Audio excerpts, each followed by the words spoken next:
My name is Vicki Davis. I've just started my 22nd year of teaching and I'm finishing up my 18th year of blogging. I have 3 kids and teach computer science, digital tech, digital apps, and digital film here in Albany, Georgia. So, what is AI? The Merriam Webster Dictionary says that AI is the capability of computer systems or algorithms to imitate intelligent human behavior.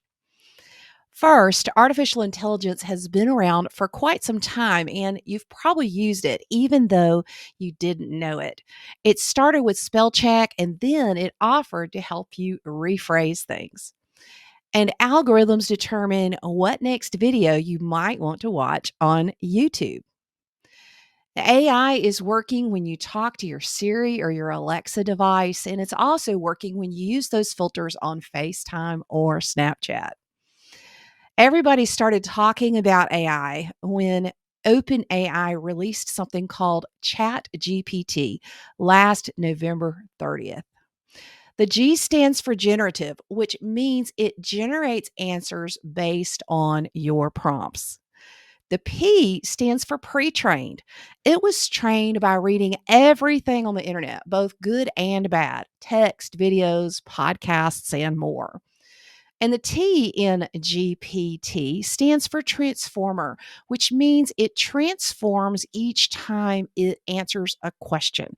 And each answer is unique. So if you ask it the same thing twice, it may give you a similar answer, but not the exact same answer. So some people ask if ChatGPT can be blocked. Well, if you look on Google or Bing Chat, you'll see a summary at the top of your search now. That is generative AI. PowerPoint, Google Slides, and Canva will also offer to help you design your presentation. And just like when the internet came out, every company moved to the internet. And now every company is pretty much going to use AI in some way. And that includes all the apps and tools that we use. So, just like the internet shook up our worldview and it became more important than ever to have a biblical worldview, AI is going to do the same thing. We need to be solid in our biblical worldview more than ever so that we can wisely use AI. So, are there any good uses of AI? There's pretty much a lot of negative press surrounding AI, but as believers, we are not called to live in fear. What are some of the most positive applications of AI? The World Economic Forum says that 85 million jobs will go away because of AI, and 97 million new jobs will be created with humans using AI. So at some point, all of us, and especially our students, will be supervising AI in our jobs. And here's just a few ways it's helping lots of different industries. So when ChatGPT came out, people started putting what was in their pantry in the little chat box and they asked it what recipes they could make with it. And busy moms used it to come up with ideas for their son Sammy's superhero birthday party. Many companies are using AI for accounts payable and accounts receivable. I know one company that I worked with 5 years ago paid me in about 3 months. Now they use AI and they pay in about 5 days, which is awesome for me. But they also use it in a way that they get their money faster too. Harvard Business Review shared about Home Depot's Employee of the Year from a couple of years ago, who downloaded an AI tool into spreadsheets and took the time for sales forecasting down from 2 weeks to 2 hours. And it added millions of dollars to the bottom line for Home Depot. Many people use AI to take notes for meetings. It comes up with the action items, and right after the meeting is over, after the meeting organizer quickly checks over the notes, an email can be sent within minutes. The medical field is using AI to help them read x rays and MRIs faster and more accurately. And in manufacturing at my husband's plant, they are putting in cobots, which do repetitive human tasks and work alongside humans. As for me, I can teach Python much faster than I ever could before using AI in my AP Computer Science Principles course. The emphasis of this presentation is helping you understand how AI is impacting our world and worldview, but also understanding the implications for the gospel. So, what are some key takeaways about how AI can be used in the advancement of the gospel? Well, many used to say that movies were all evil. Well, I happen to teach at the school where Facing the Giants was filmed, and the Kendrick brothers have used movies for great good and to advance the gospel around the world. I'm sure that in the days of Noah that axes and hammers were used to kill each other, but Noah used them to build an ark. AI is a tool. And just like the internet is a tool, it can be used for good or bad. But in our orders to be salt and light, we can use AI for great good, and we need to get busy. Matthew 24:14 says, "And this gospel of the kingdom will be preached in the whole world to all nations, and then the end will come." Not only can you do instant translations in tools like Canva, but Meta, the company that owns Facebook, has a translation tool that will translate audio and text live. So there could be a day in the future where you go on a mission trip and you might be able to talk in English and others will hear in their language and vice versa. So I want to add that this actually makes human translators even more important because we have to verify the accuracy of these tools even more. So it's going to actually be even more valuable to speak a lot of languages personally than ever before, even with these language tools that are emerging. But we need to stress something here. So, my pastor always teaches us that everything we do stems from the overflow of our relationship with Jesus Christ. This means that apart from God's guidance, we can do nothing of worth. John 15:5 says, "I'm the vine, you are the branches. If you remain in me and I in you, you will bear much fruit. But apart from me, you can do nothing." So, when I'm writing about AI talk a lot about AI, but also about HI or human intelligence. And I really have to warn all of us that if you don't have human intelligence in a topic, it is not a wise idea to use AI because you won't be able to catch the mistakes and errors. But divine intelligence, I call it DI. We need to be in the word. We need to be in prayer. We need to be connected to a community of believers and be strong in our faith because apart from him, we can truly do nothing. And Isaiah 55:9 says, "For as heaven is higher than the earth, so my ways are higher than your ways, and my thoughts than your thoughts." So AI nor HI is any match for our God because his thoughts are higher than our thoughts. And we need to be tuned into him and live out of the overflow of that relationship that we have with Jesus Christ. So, as I work with companies and parents and students, people always say, "Well, what's ahead?" Well, the truth is that no one knows but God. It is our responsibility as Christians in our area of influence to shape AI for good uses and with a biblical worldview. So, here are some of the things that I'm sharing. First, AI is a tool. Siri and Alexa are not a he or she. Siri is an it. Alexa is an it.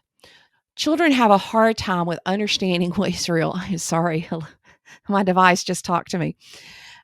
Children have a hard time with understanding what is real. In a research study, they had a robot interacting with 9, 12, and 15-year-olds, and it talked to them and interacted with them. And at the end of the day, researchers put the robot in the closet. When the robot was in the closet, they had it call for help. The students were very disturbed because they thought the robot had feelings. AI imitates humans, and we must set boundaries that AI should never misrepresent itself to humans. So, number one, AI is a tool, it's an it. Be careful not to humanize it. Second, you can tell AI to use a biblical worldview, but you better have a biblical worldview yourself so you can make sure it's accurate. Third, back when I was a teenager, we had World Book encyclopedias, and a teacher could tell if a student had copied out of the World Book encyclopedia just by opening the book, but no more. Our challenge is to make sure that kids can not only find the right answer, but to make sure they have the right process for getting there. It's not enough to know the right answer, they have to know the right way to get there. They have to know how to work the math problem, how to do the science experiment, and how to outline and write an essay.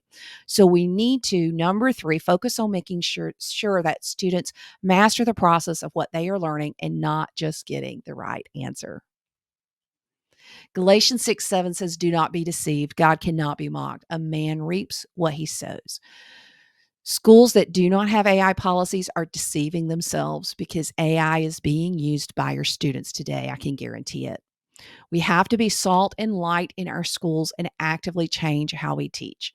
In my classes, we talk about AI all the time. And I had a really wise ninth grader say, if my generation doesn't shape up, if I ever need brain surgery, I'm going to need to find a really old doctor. Finally, one thing I haven't talked about yet is how we will all be able to be programmers. This is called citizen programming. So if you are able to describe a programmer app, then AI is going to be able to write the code to create that program or app.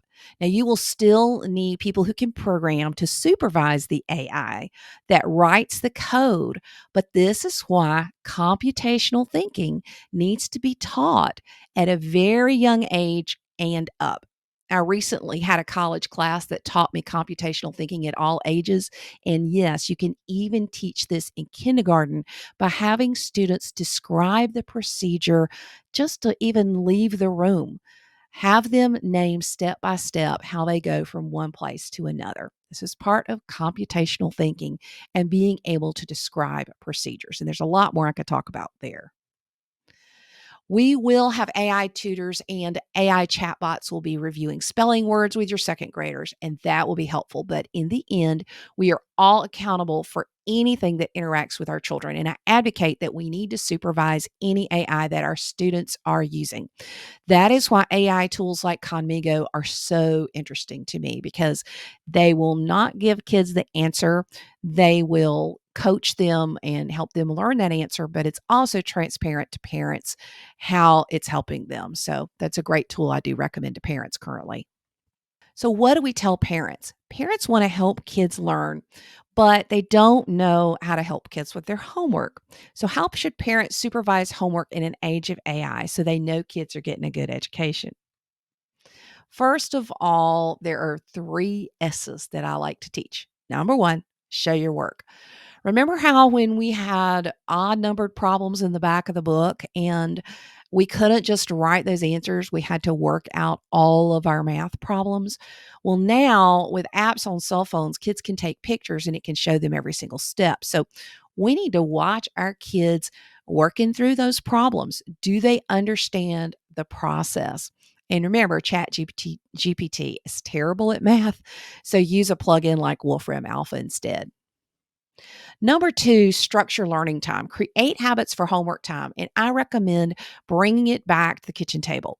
If your child has no time until after midnight in their bedroom with a cell phone, they could easily cheat themselves out of a good education and you will be too tired to monitor it. So they will reap what they sow. So do structure learning time and bring it back to the kitchen table. Number three, supervise AI tools. Just like we should be supervising all phone use and all computer use, children should interact with AI, not build relationships with it. So it is not human, it imitates humans. So closely listen to how your child talks and listen for keywords to see if your child is building a relationship with AI that is improper or if it understands that it's just a tool. If they start using words where they think it's a relationship, that's a red flag, and we need to help our kids understand that AI is just a tool and it does not have feelings and it is not a human. It's just imitating human attributes. There are so many tools to use with AI, and I really thought about this presentation and thought about going into a lot of the tools that I like Perplexity.ai, like Bing Chat, which I can open my 250 page AP Computer Science Principles book and chat and pull standards out with page references. I really thought about all the things that I could do, but I have a newsletter that goes out every Tuesday where I talk about all the latest in AI. I have a podcast that drops every Monday where I'm also talking about this, and everything is on my blog. As I have set a goal to have 80 days that I write about AI and HI. Those 80 days aren't in a row, but 80 days nonetheless. So I'm getting close to day 30, and I'll keep sharing a lot about the individual tools. So the goal of this is to talk about a biblical worldview and help us all understand that we are to be salt and light. These are tools that we can and should use. And just like when the internet came out, there are many very terrible things that are on the internet. But my church has something called thisisthegospel.com, and it talks about the gospel and it's taking it to the ends of the earth. So it's also opened up many opportunities for Christians. And we can't help the time in which we live, only in how we live the times, which Tolkien said that. Uh, so we need to get busy and we need to be salt and light. And AI has many, many tools that you can use. And I'm actually even building this in Canva. And I actually used AI to generate some of these graphics.